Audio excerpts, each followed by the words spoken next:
Bueno, Efesios capítulo 5, por favor, hermanos. Estamos culminando hoy el capítulo 5 de Efesios. Vamos a ver versículos 21 al 23.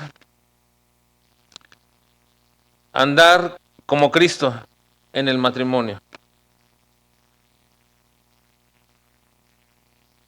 Esta es la cuarta forma, hermanos, de caminar que nos presenta el apóstol Pablo. Y ahora esta forma de caminar está ejemplificada por Cristo. Recuerden, hermanos, que hasta ahora hemos visto tres formas de andar del creyente y que también obviamente incluye a la iglesia.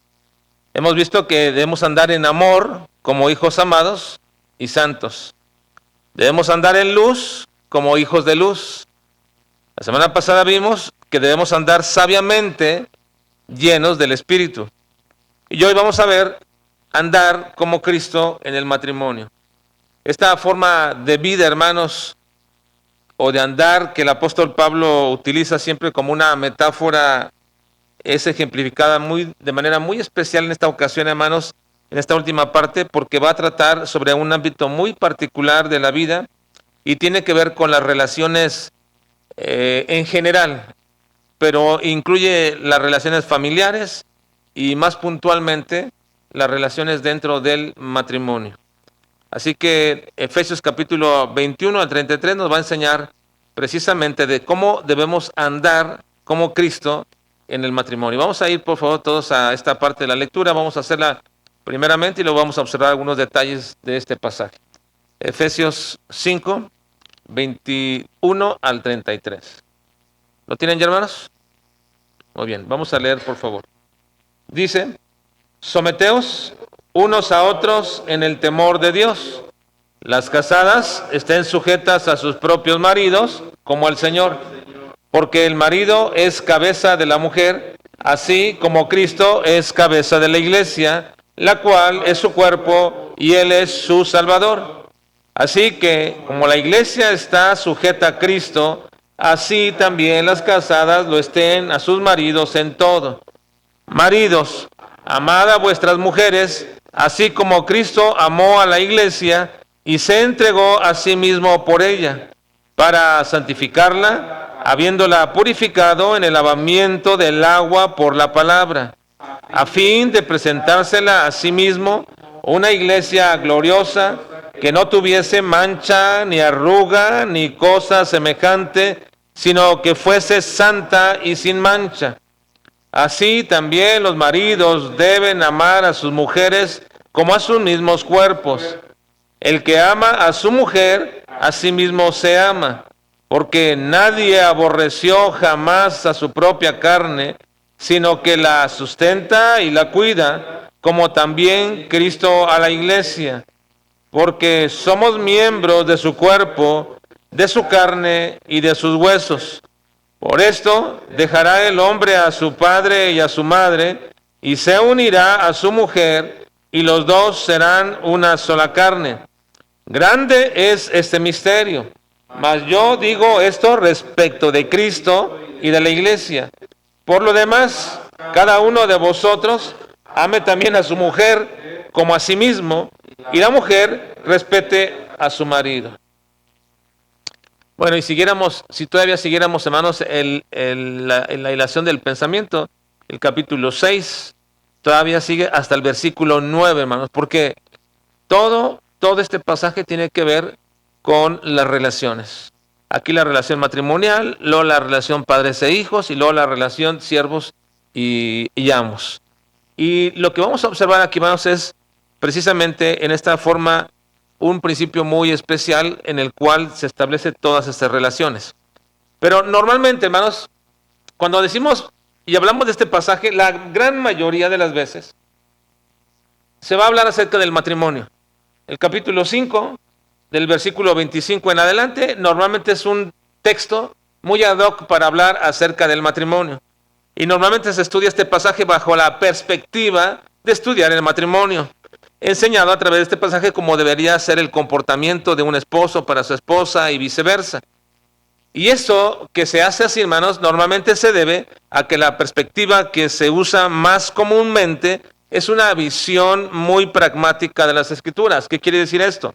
que cuando yo voy a la Biblia y quiero saber sobre un asunto en particular que me interesa, entonces voy, por ejemplo, si quiero saber algo acerca de la disciplina con los hijos, los padres, entonces estamos batallando algo con los hijos, normalmente, ¿a dónde vamos? ¿A qué libro vamos? ¿A dónde? A Proverbios. Normalmente vamos a Proverbios porque en Proverbios se va a hablar mucho acerca de la disciplina de los hijos necios, de los hijos que no obedecen, etcétera. Y ahí vamos a ir porque queremos buscar esta visión pragmática de las Escrituras. Pragmatismo quiere decir algo práctico. No necesariamente es malo, no es malo. En sí mismo no es malo. Pero cuando nuestra visión es solamente esa y no la correcta, entonces sí oscurecemos el propósito de la Escritura. Así que normalmente los padres con los hijos van al libro de Proverbios. Los jóvenes cuando andan teniendo relación ya de noviazgo con alguien, pues normalmente buscan cantares o van a Eclesiastés y cosas como esta, porque la visión que tienen es pragmática de la Biblia. Su visión es pragmática de la Biblia. Buscan lo práctico. No necesariamente es equivocado, no necesariamente, pero no es el adecuado, la adecuada forma de ver la Escritura. No es la forma correcta de ver la Escritura. La Escritura siempre debe ser teocéntrica, cristocéntrica o trinitaria. Es decir, vamos a ver al Padre, al Hijo y al Espíritu, cómo se relaciona aquí. Así que, hermanos, normalmente este pasaje se usa bajo la perspectiva del matrimonio. Y vamos a tomar esa parte. Ahora, es cierto que podemos aprender acerca del matrimonio en este pasaje, pero el propósito de Pablo, hermanos, no es enseñarnos acerca del matrimonio, sino acerca de Cristo y cómo es que su ejemplo puede moldear nuestra forma de andar en esta vida dentro del matrimonio. Es decir, si nosotros vemos el ejemplo de Cristo, y es el propósito de Pablo, el Señor Jesucristo nos va a moldear, nos va a dar la forma de cómo es que nosotros podemos andar. Hasta ahora hemos visto que debemos andar como hijos amados, como hijos de luz y como hijos sabios. Pues ahora debemos andar como Cristo. ¿Y dónde? ¿Y de qué forma y de qué manera Cristo, hermanos, usa su ejemplo para que nos enseñe a andar de manera muy especial en nuestra vida? ¿De qué forma? Pues lo que el Señor Jesucristo va a utilizar, bueno, el apóstol Pablo va a utilizar es la relación de Cristo y su iglesia para que nos ayude a moldear nuestra forma de andar como Cristo. Así que, déjeme decir, hermano, que sí podemos aprender del matrimonio aquí, pero esa no es la enseñanza principal de este pasaje. Y es un error querer sacar enseñanzas de matrimonio aquí en este pasaje. Lo que va a enseñarnos aquí es cómo es el ejemplo de Cristo y su iglesia. Y una vez que yo sé cómo es Cristo y su iglesia, entonces eso va a aplicar en mi vida en todas las relaciones. No solamente en el matrimonio, sino también con los hijos, también en las relaciones laborales. Va a aplicar esos principios. Porque, hermanos, la manera como uno aprende a vivir es conociendo a Dios. En la medida que conozco a Dios, conozco su santidad, entonces esa santidad va a impregnar muchas de las formas de que yo me desarrollo en mi vida. En las áreas donde yo me desarrollo en mis relaciones con la gente, la santidad va a ir impregnada porque conozco a un Dios santo. Y así es como cada vez que conocemos algo de la palabra del Señor a Cristo, es entonces como Cristo va a moldear nuestra forma de vida, nuestro andar en cualquiera de nuestras relaciones. Sea matrimonial, sea con los hijos, sea con los que trabajan para nosotros o con los que trabajamos. Las relaciones laborales. Eso es lo que el apóstol Pablo quiere establecer aquí. Así que, en realidad, hermanos, Pablo no enseña del matrimonio aquí. Él enseña acerca de Cristo y ese ejemplo y cómo es que ese ejemplo puede moldear nuestra forma de vida. Y eso lo aclara en el versículo 32. Vean, hermanos, ¿por qué digo esto? ¿Por qué digo que Pablo, ese es su propósito? Vean, versículo 32, ¿qué dice? Leanlo todos. Dice: grande es este misterio, mas yo digo, Cristo y de la iglesia. A ver otra vez. Grande es este misterio. No está hablando del misterio, ahorita voy a hablar, pero no está hablando del misterio del matrimonio. Grande es este misterio. Mas yo digo, en la forma como está escrito, hermanos, literal en el griego es: grande es este misterio, pero yo estoy hablando de Cristo y de su iglesia, no del matrimonio. Así que Pablo no quiere hablarnos del matrimonio. El texto dice, grande es este misterio, mas yo estoy hablando, yo estoy diciendo esto de Cristo y de su iglesia. Todo lo que viene diciendo nada tiene que ver con el matrimonio.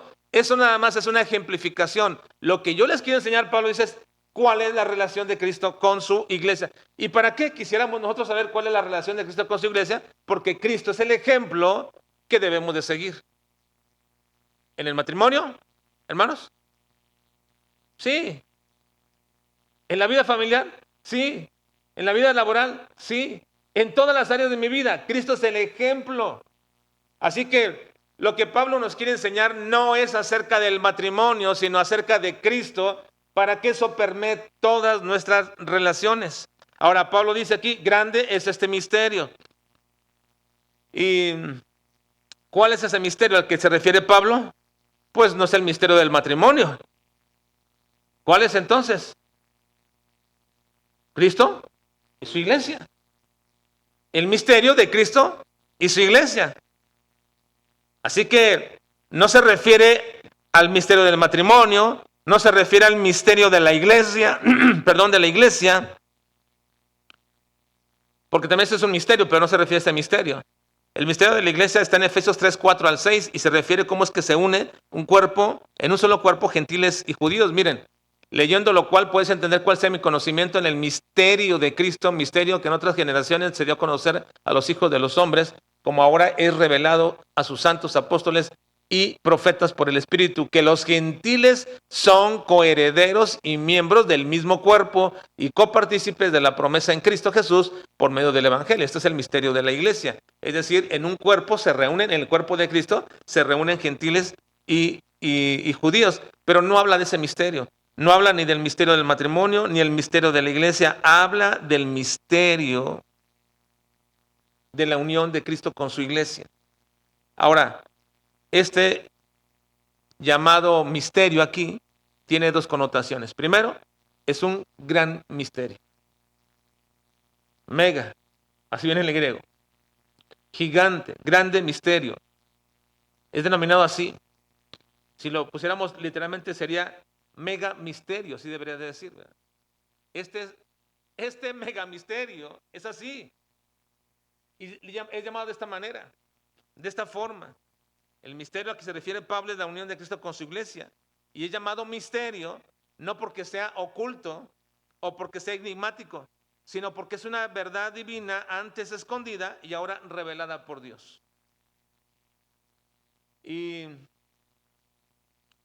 es importante entonces que aprendamos acerca de este misterio. ¿Por qué, hermanos? Porque si yo logro entender este misterio de Cristo con su iglesia, ¿saben qué, hermanos? No tendré problemas de entender cómo debería ser mi relación con mi esposa, con mis hijos o con la gente que está a mi servicio o yo estoy al servicio de alguien. No tenemos problemas si logro entender el misterio de la unión de Cristo con su iglesia.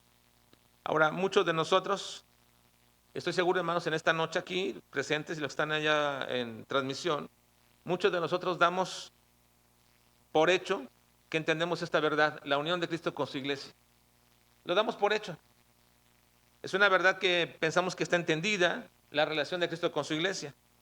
Pero es importante, hermanos, antes de ver los detalles de esa relación de Cristo con su iglesia, que Pablo nos da en este pasaje, que nosotros veamos el antecedente de esta relación, puesto que es un misterio, entonces quiere decir que ya estaba antes enseñado, prefigurado, mencionado, dado en vistas y que fue revelado después.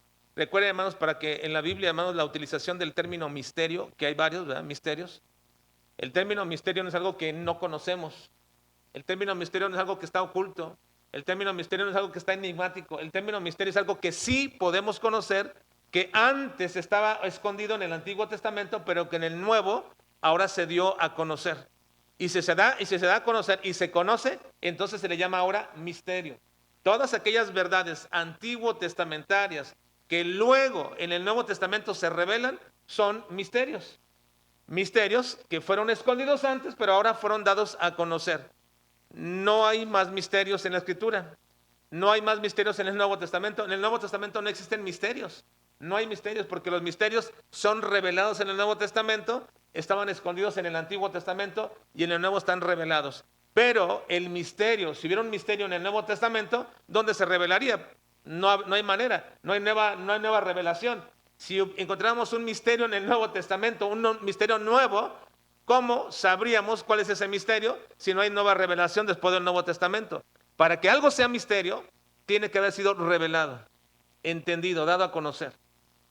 Así que entonces, si la unión de Cristo con su iglesia es un misterio grande, ¿por qué damos por entendido que entendemos ese misterio? Yo creo, hermanos, que la gran mayoría de nosotros pensamos que entendemos el misterio de Cristo, pero se me hace, hermanos, y casi pienso, que entendemos algo superficial, pero no entendemos exactamente qué es el misterio de la unión de Cristo con su iglesia. En el Antiguo Testamento se presenta la figura del matrimonio entre Dios e Israel. Eso ustedes lo pueden observar en todo el Antiguo Testamento. Los profetas menores, los profetas mayores, siempre aluden a Dios como el esposo y a Israel como la esposa. Normalmente, ¿cómo se presenta la esposa? No. En el Antiguo Testamento, a ver una vez más, hermano. En el Antiguo Testamento, Dios es el esposo, Israel es la esposa. Así se presenta la figura. ¿Cómo se presenta normalmente la esposa? ¿Cuáles son sus características? Su característica moral. ¿Es una esposa fiel? ¿Hermanos? No, continuamente es una esposa ¿qué? Infiel, adúltera. Se le llama continuamente a la esposa así. Tiene connotaciones peyorativas, malas, equivocadas, características no correctas para una esposa. ¿Y cómo se presenta a Dios como esposo? Pues lo contrario, fiel, siempre dando una y otra oportunidad, y otra oportunidad, y otra oportunidad a la esposa infiel, una y otra vez y otra vez. Y sin embargo, ahí tenemos, hermanos, de entrada, una primera figura de la unión de Cristo con su iglesia. El misterio se presenta en la relación de entre Dios e Israel en una figura profética, es decir, vendría el verdadero matrimonio. Dios e Israel, pero Israel es la esposa infiel. Y antes de hablar de Cristo y la iglesia, la Biblia presenta siempre a Dios como el esposo fiel y a Israel como la esposa infiel. Ahora, estos textos son la base teológica del lenguaje matrimonial que Pablo y Juan también aplican luego a Cristo y a la iglesia. Vean los pasajes que hablan de este misterio como misterio, pero que luego se cumplen en Cristo. Vamos a leerlos, son varios. Oseas capítulo 2, versículos 19 al 20. Ayúdenme a leerlo, por favor. Aquí van a aparecer varios textos. Estos son los antecedentes de la relación que existe entre Dios y una entidad humana. Dios en el Antiguo Testamento e Israel. Y en el Nuevo Testamento, Dios, Cristo y la iglesia. Vamos a verlos. Oseas 2, 19, 20. Leamos. Y te desposaré conmigo para siempre. Te desposaré conmigo en justicia, juicio, benignidad y misericordia. Y te desposaré conmigo en fidelidad y conocerás a Jehová. Están en una relación esposo o esposa. Seguimos. Isaías 54, 5. Porque tu marido es tu hacedor. Hacedor con H porque se refiere a Dios, ¿verdad? Porque tu marido es tu hacedor. Jehová de los ejércitos es su nombre. Y tu redentor, el santo de Israel. Dios de toda la tierra será llamado. Ese es tu marido, le dice a Israel. ¿Seguimos? Jeremías 3:14. Convertíos, hijos rebeldes, dice Jehová, porque yo soy vuestro esposo, y os tomaré uno de cada ciudad y dos de cada familia, y os introduciré en Sión. Ezequiel 16:8. Y pasé yo otra vez junto a ti, y te miré, y he aquí que tu tiempo era tiempo de amores, y extendí mi manto sobre ti, y cubrí tu desnudez, y te di juramento, y entré en pacto contigo, dice Jehová el Señor, y fuiste. Ahora, todos esos textos, dentro de muchísimos, hablan de una relación de Dios con Israel, ¿cómo? Esposo, esposa. ¿Sí? Y ustedes se preguntan, ¿por qué Dios quiere manifestarnos? ¿Por qué Dios quiere darnos a conocer su relación con Israel como si fuera de esposo a esposa? ¿Por qué no trató más bien como de hermanos? ¿O por qué no trató más bien como señor y siervo? ¿O por qué no trató de otra forma? ¿Por qué Dios quiso darnos a conocer esta relación entre Él e Israel como de esposo o esposa, como la de un matrimonio? ¿Por qué? Bueno, Israel fue llamada, hermanos, la esposa del Señor bajo el pacto de Sinaí o el antiguo pacto.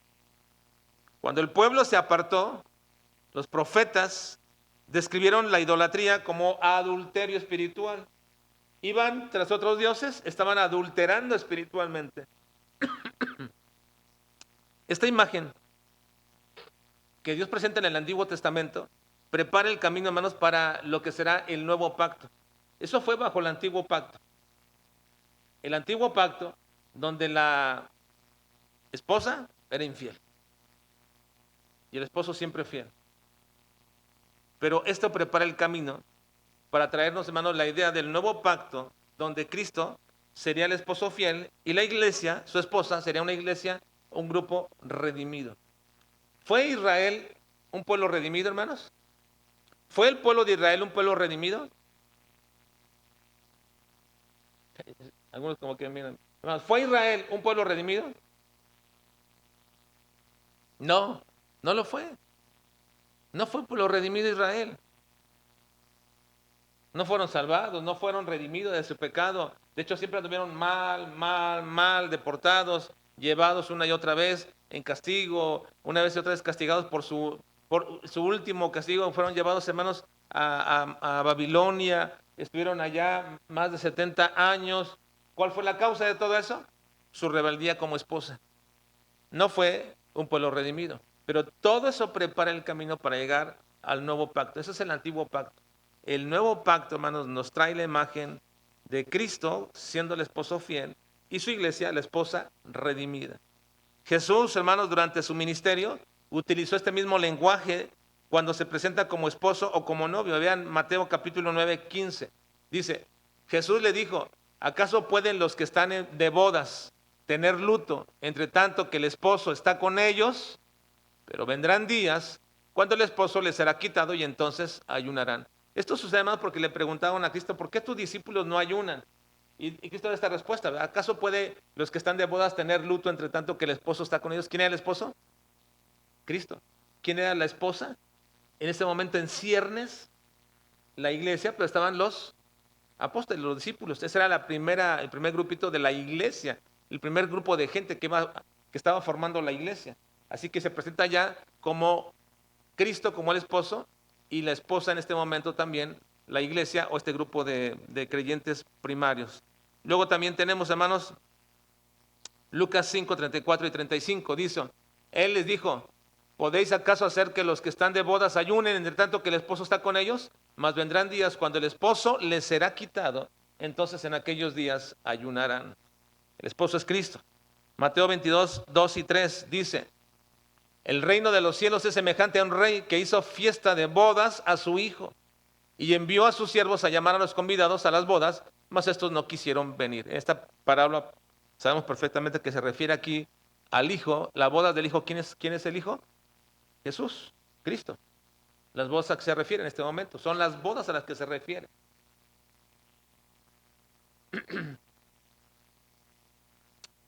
¿Puedes pararte un poquito, por favor? Porque me están interrumpiendo. Un poquito. También, muévete, por favor.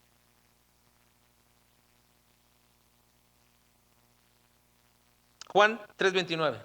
Dice. Leamos. El que tiene la esposa Es el esposo, más el amigo del esposo que está a su lado y le oye, se goza grandemente de la voz del esposo. Así pues, este mi gozo está cumplido. Cristo se refiere a sí mismo como el esposo, y aquí en este caso está hablando Juan el Bautista, ¿verdad? Porque dice, yo no soy el esposo, el que es el esposo es Cristo. Es Cristo el que es el esposo. Ahora bien, en el Antiguo Testamento tenemos la imagen de un matrimonio, Dios y su pueblo. el Nuevo Testamento, Cristo se presenta como el esposo o el novio.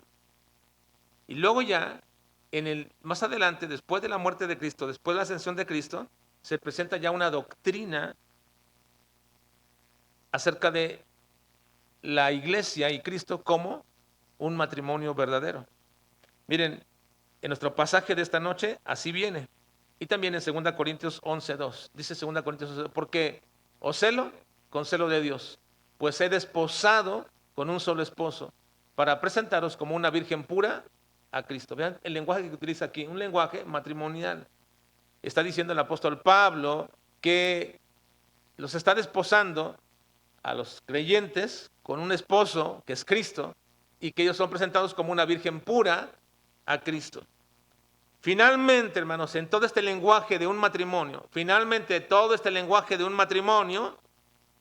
viene a cerrar el punto, hermanos, todo esto como un misterio que es revelado y entendido en Apocalipsis capítulo 19, versículos 7 al 9. Vean la última manera como se presenta aquí. Apocalipsis 19, 7 al 9. Dice, leamos, gocémonos y alegrémonos y démosle gloria, porque, hermanos, lean conmigo, por favor. Dice, porque han llegado las bodas del Cordero y su esposa se ha preparado y a ella se le ha concedido que se vista de lino fino, limpio y resplandeciente, porque el lino fino es las acciones justas de los santos. Y el ángel me dijo, escribe, bienaventurados los que son llamados a la cena de las bodas del Cordero. Y me dijo, estas son palabras verdaderas de Dios. Bueno, todo esto, hermanos, es el antecedente de una relación esposo-esposa entre Cristo, su iglesia, entre Dios y su pueblo. Y es un misterio. Y ese misterio, hermanos, nos tiene que enseñar a nosotros verdades profundas que nos lleven a entender cómo debe ser la relación de nosotros en todos nuestros ámbitos. No solamente en el matrimonio, sino con los hijos y en todos los ámbitos de nuestras relaciones. ¿Cómo deben de ser? Así que lo que quiero que veamos ahora para culminar, hermanos, esta noche, es que veamos cómo se presentan esas características desde la perspectiva cristocéntrica, no pragmática del matrimonio, sino la perspectiva cristocéntrica, es decir, cómo se presenta a Cristo como el esposo ideal, el esposo correcto, el esposo que debemos imitar, el esposo modelo. ¿Cómo se presenta a Cristo? Vamos a observar a Cristo, cómo se presenta. Este es el esposo ideal. Y todo varón, todo esposo debe mirar no al hermano aquel, al otro hermano, sino debe mirar a Cristo, a Cristo. Así que la perspectiva aquí, hermanos, es cristocéntrica. Y quiero que la observemos todos, por favor. Versículo 21, veamos la primera característica. Cristo es el modelo de sumisión y de servicio. Leamos versículo 21. Someteos unos a otros en el temor de Dios. Someteos unos a otros en el temor de Dios. Cristo, hermanos, es el modelo perfecto de sumisión y servicio. La sumisión mutua, aquí se menciona, hermanos, someteos unos a otros en el temor de Dios. Algunos pensarían, ¿cómo puede suceder esto dentro del matrimonio, hermanos? ¿Qué acaso la Biblia no dice que la mujer se someta a su marido? Hermanos, ¿sí no dice eso? ¿La Escritura? ¿La mujer sométase a su marido? ¿Lo dice o no? Sí. Pero aquí dice someteos unos a otros. ¿Se debe también someter el marido a su mujer? No. Entonces este principio no funciona. Someteos unos a otros. ¿Se refiere nada más entre hombres? ¿O entre personas de un nivel a otro más mayor?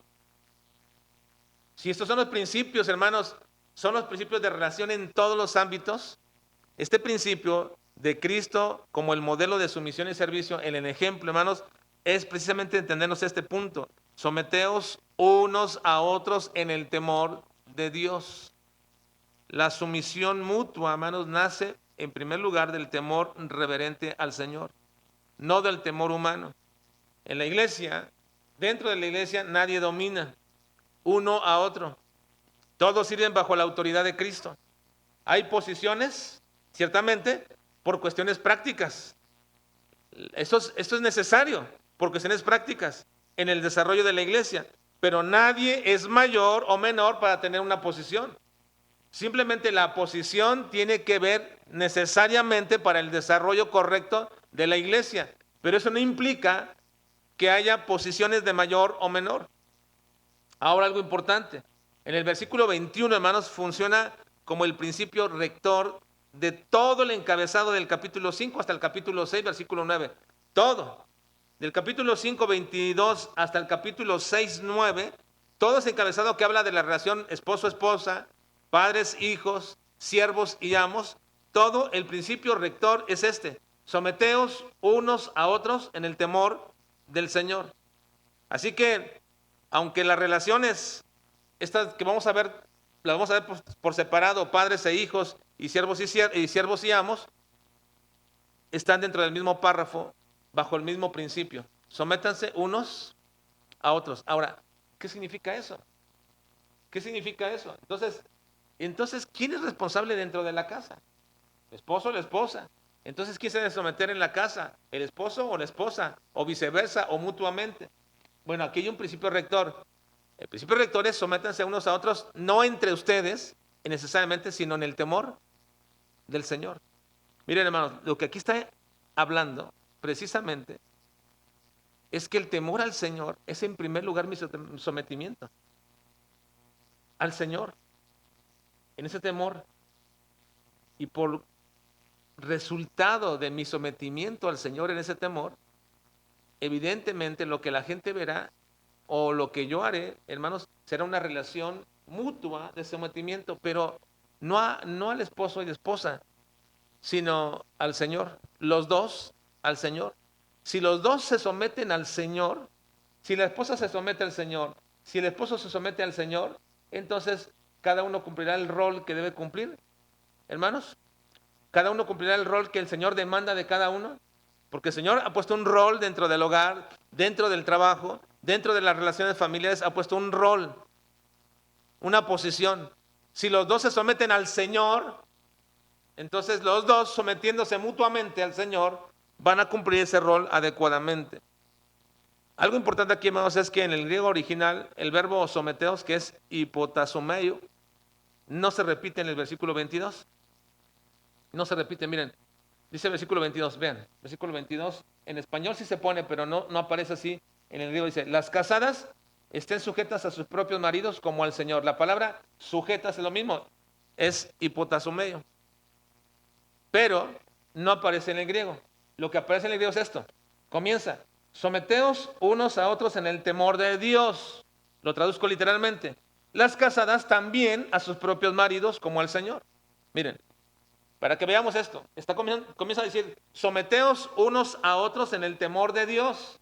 Las casadas también a sus propios maridos. Ya no dice sométanse, porque lo toma del mismo pasaje anterior. ¿También qué? ¿También qué? Sométanse. También sométanse, pero no lo dice. Lo cual es muy importante esto, hermanos, porque nos deja ver que el eje rector de todas las relaciones es el sometimiento en el temor del Señor. Esto muestra que toda la enseñanza sobre el matrimonio parte del principio del sometimiento mutuo, pero bajo el Señor. La naturaleza, hermanos, de esta sumisión no anula nunca los roles de cada uno dentro del matrimonio, sino que más bien transforma la actitud dentro de cada uno de ellos. No anula el rol del marido como cabeza del hogar, ni de la mujer. Simplemente lo transforma en actitudes correctas. Es la primera cosa que podemos ver. Cristo es el modelo ideal de sumisión y servicio. Segundo, versículos 22 a 24, ya lo leímos. Cristo es la cabeza de la iglesia. Cristo es la cabeza de la iglesia.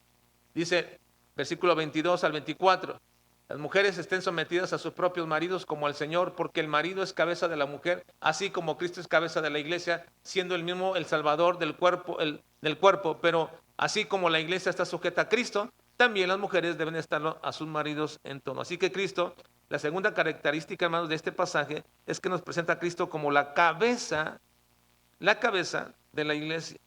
Cuando Pablo afirma que Cristo es la cabeza de la iglesia, la cual es su cuerpo y su salvador, está haciendo una declaración de gran trascendencia. No simplemente está haciendo algo que se oye bonito escucharlo, no. Es de gran trascendencia, es espiritual, esta declaración y es práctica. Significa que Cristo es la fuente de vida principal. Sin la cabeza no hay vida, hermano. Un cuerpo sin cabeza no puede tener vida. Puede haber un cuerpo sin mano, un cuerpo sin pie, sin dos manos o sin dos pies, sin ojos o sin boca, pero sin cabeza no puede existir. Así que cuando dice Cristo es la cabeza de la iglesia, está diciendo, Él es la fuente de su vida, de la vida de ustedes espiritual. La vida da dirección, controla el cuerpo, comunica la vida a la iglesia, y todo eso es por medio del Espíritu Santo. Sin Cristo, hermanos, la iglesia no tiene vitalidad ni tiene fruto espiritual. Juan 15:5 dijo, separados de mí, nada podéis hacer. Yo soy la vid, vosotros los pámpanos, el que permanece en mí y yo en él, este lleva mucho fruto, porque separados de mí, nada podéis hacer, puesto que Cristo es la cabeza. Cristo es el Señor y la autoridad suprema. Ser cabeza implica, hermanos, autoridad sobre todo el cuerpo. Cristo gobierna en la iglesia por su palabra, por su espíritu, no por jerarquías humanas. En Efesios 1:22 dice, y sometió todas las cosas bajo sus pies y lo dio por cabeza sobre todas las cosas a la iglesia. ¿Quién es la cabeza de esta iglesia, hermanos? Cristo. Cristo. La iglesia debe reflejar siempre el carácter de quien es la cabeza. El mundo debe conocer quién es la cabeza. Así como dice Proverbios, hermanos, que la gente sabe o la fama del marido es por causa de la mujer. También, hermanos, la fama de Cristo es por lo que la iglesia hace. Por lo tanto, la iglesia está llamada a reflejar siempre amor, verdad, justicia, compasión de Cristo. Eso se hace mediante el evangelismo. Hermanos, el evangelismo desde la perspectiva correcta no es buscar una decisión, no es ir a hacer prosélitos a la gente para que venga a nuestro templo. El evangelismo es la proclamación de la persona y la obra de Cristo. Ese es el evangelismo. Podríamos nosotros enredarnos en muchas charlas, en muchas pláticas de tantas cosas alrededor de la iglesia y quizás de cualquier otra cosa, pero si nosotros no proclamamos a Cristo y su obra, no estamos haciendo el verdadero evangelismo, porque el evangelio es la proclamación de Cristo y de su obra. Por lo tanto, hermanos, la iglesia está llamada a proclamar esta verdad de Cristo. No es hacer prosélitos. Los podríamos hacer invitándolos a que vengan a comer, a regalarles ropa, o cosas, o despensas y venir. No, eso no es el evangelismo. El evangelismo es la proclamación de Cristo y de su obra. ¿Por qué, hermanos? Porque la iglesia está llamada a mostrar quién es la cabeza. Así que la iglesia vive y trabaja para la gloria de su cabeza. Todo lo que el cuerpo hace siempre debe honrar a quien lo dirige. Colosenses 1:18 dice, y Él es la cabeza del cuerpo, que es la iglesia, el que es el principio, el primogénito de entre los muertos, para que en todo tenga la ¿qué? Hermanos, ¿la qué? Preeminencia. En todo, en todo. En nuestros cultos, en todo, tenga la preeminencia. Así que aquí está llamada la iglesia, hermanos, como cuerpo, a glorificar, a honrar la cabeza que tiene. Miren, hermanos, esto es lo que ustedes, si aprendemos el ejemplo cristocéntrico, ustedes lo pueden traslapar eso simplemente sin tener que decírselos. Lo pueden traslapar ustedes a las relaciones matrimoniales, a las relaciones de los hijos. ¿A qué está llamada la esposa? Hermanos, ¿a qué está llamada la esposa? ¿A criticar su cabeza? Hermanos, ¿a menospreciarlo? ¿A denostar contra la cabeza que tiene? Hermanos, ¿a ponerlo mal entre todas las hermanas y amigas y todo el mundo? ¿Eso está llamada la esposa? No, la esposa está llamada a encumbrar, a glorificar, a mostrar la cabeza como es correcto, adecuado. Y ese es el llamamiento de la iglesia, hermanos, con Cristo. Ahora, todo lo que hacemos lo hacemos para el Señor. Cristo es el ejemplo máximo de amor y de entrega. Esta es la última, la penúltima cosa que dice. Cristo es el ejemplo máximo de amor y de entrega. Versículo 25 al 27 dice: maridos, amad a vuestras mujeres, así como Cristo amó a la iglesia y se entregó a sí mismo por ella, para santificarla, habiéndola purificado en el lavamiento del agua por la palabra, a fin de presentársela a sí mismo una iglesia gloriosa, que no tuviese mancha, ni arruga, ni cosa semejante, sino que fuese santa y sin mancha. Así que Cristo es el ejemplo máximo de amor y de entrega. Cristo se entregó en un amor redentor. Cristo limpia a su esposa por la palabra. Cristo santifica a su esposa para tenerla pura y sin mancha. El modelo de todo amor verdadero está en la cruz, hermanos. Allí en la cruz está el verdadero modelo de amor. Así que así es presentado Cristo, como cabeza de la iglesia, como ejemplo máximo de amor y entrega, como ejemplo máximo de sometimiento o de sumisión y de servicio. La unión con Cristo, hermanos, es tan íntima que somos su cuerpo. Cristo cuida, finalmente, hermanos, Cristo cuida y nutre a su iglesia como a su propio cuerpo. Versículo 28 al 30 dice. 28 al 30. Así también los maridos deben amar a sus mujeres como a sus mismos cuerpos. El que ama a su mujer, a sí mismo se ama. Porque nadie aborreció jamás a su propia carne, sino que la sustenta y la cuida, como también Cristo a la iglesia. Porque somos miembros de su cuerpo, de su carne y de sus huesos. Así que, hermanos, Cristo cuida y nutre a la iglesia como a su propio cuerpo. La unión con Cristo, hermanos, es tan íntima que somos su cuerpo. Él nos nutre, nos cuida, y eso revela la comunión vital y orgánica que hay entre nuestro Redentor y los redimidos. Y por último, hermanos, del ejemplo cristocéntrico, de este ejemplo cristocéntrico de un matrimonio, Cristo se une espiritualmente a su iglesia. Versículo 31. Vean, versículo 31, por favor. Por esto dejará el hombre a su padre y a su madre y se unirá a su mujer y los dos serán una sola carne. Ahora, si entendemos esto, hermanos, que lo que está hablando Pablo no es del matrimonio, sino de Cristo y su iglesia, entonces hay que entender que aquí se refiere este punto, la unión espiritual de Cristo con su iglesia. El esposo y la esposa son una sola carne. Cristo y su iglesia son uno en una comunión espiritual profunda establecida por el amor redentor de Cristo. Esta unión, hermanos, esta unión entre Cristo y su iglesia es muy diferente a cualquier otro tipo de uniones. Por ejemplo, es diferente a la unión esencial. La unión esencial de esencia o de la misma esencia, hermanos, de la misma naturaleza, es diferente. Por ejemplo, la unión de Cristo, el Padre y el Espíritu Santo es una unión esencial. No es igual que Cristo con su iglesia. La unión esencial es diferente. La unión esencial y trinitaria es diferente a la unión de Cristo con su iglesia. La unión hipostática es diferente a la de Cristo con su iglesia. La unión hipostática es la unión de dos naturalezas en la persona de Cristo, la naturaleza divina y la naturaleza humana. Esa unión también es diferente a la unión de Cristo con su iglesia. Tampoco es una unión moral, ni una unión de amistad, tampoco es una unión simbólica, no. Esta unión es muy especial, hermanos, por eso es llamado gran misterio. Es una unión muy especial. No es ni esencial, no es hipostática, no es moral, no es simbólica. Entonces, ¿qué es esta unión de Cristo con su iglesia? Bueno, la unión de Cristo con su iglesia es una unión espiritual. ¿Por qué? Porque es el Espíritu Santo quien obra para unirnos. ¿Quién nos unió a Cristo, hermanos? Es el Espíritu Santo. Fuimos bautizados en el Espíritu Santo para ser unidos al cuerpo de Cristo. Esta unión es física, no es material, no es visible, es sobrenatural y se llama una unión espiritual. Pero también es una unión representativa, porque Cristo es la cabeza federal de nuestro nuevo pacto.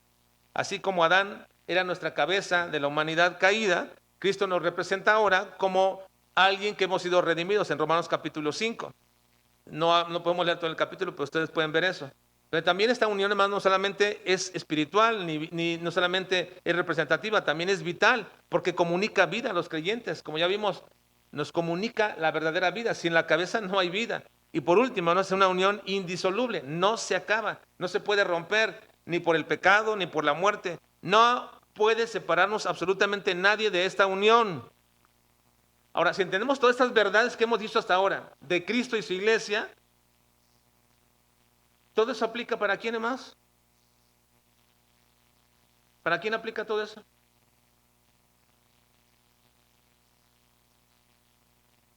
Para todas las relaciones, pero en este caso aquí, la relación marido y mujer.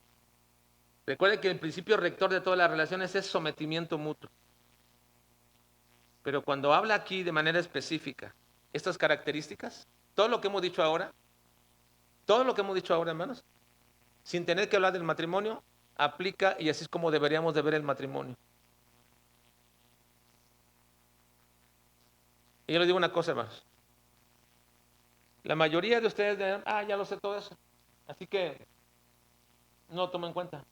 No, no lo sabes porque si tú tienes continuamente problemas matrimoniales, una y otra vez,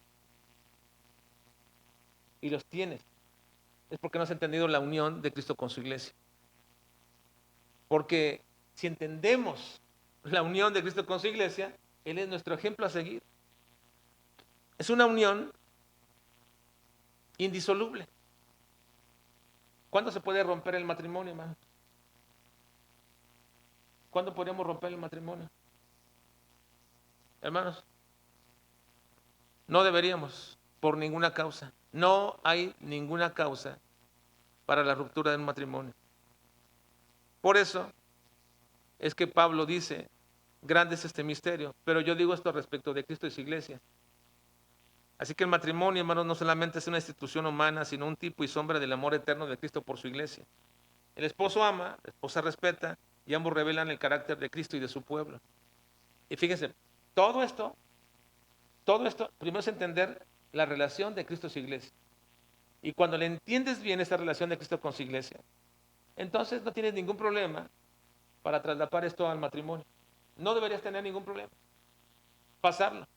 Porque Pablo dice, lo que yo aquí estoy hablando no es del matrimonio, yo estoy hablando de Cristo y de su iglesia. Versículo 32, grande es este misterio, mas yo digo esto respecto de Cristo y de la iglesia.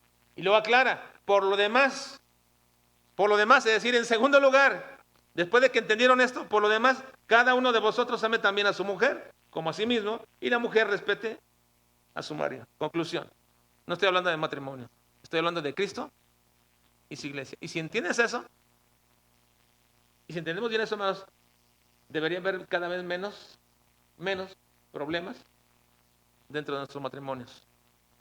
¿O no, hermanos? Si lo entendemos bien eso, debería haber menos problemas.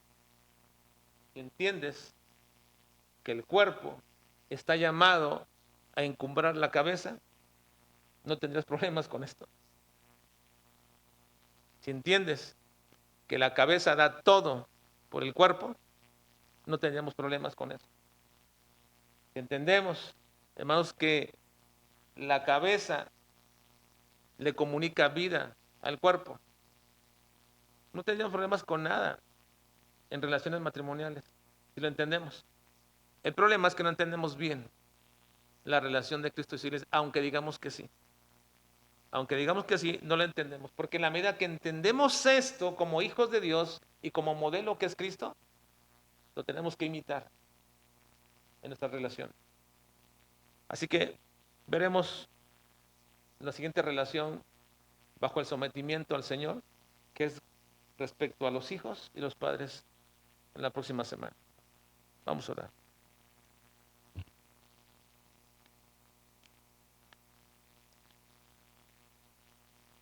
Señor, te queremos suplicar en esta noche que nos ayudes a comprender bien este misterio de Cristo y su iglesia.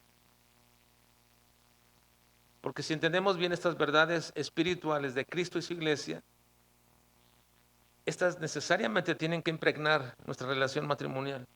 Nos tienen que llevar en esta forma, Señor, a honrarte, a glorificarte. Guárdanos, Señor, para que ese sea nuestro propósito y objetivo. entender mejor a Cristo y su iglesia, esa relación, ese misterio, ese grande misterio. Para que en la medida que lo entendemos de manera, Señor, tan especial como lo es con tu palabra, cuando entendemos quién eres tú, eso permea nuestra vida también de forma muy especial. Guárdanos, Señor, en esta noche, guarda nuestras vidas. Ayúdanos a honrarte en todas las cosas, Señor, en Cristo Jesús. Amén.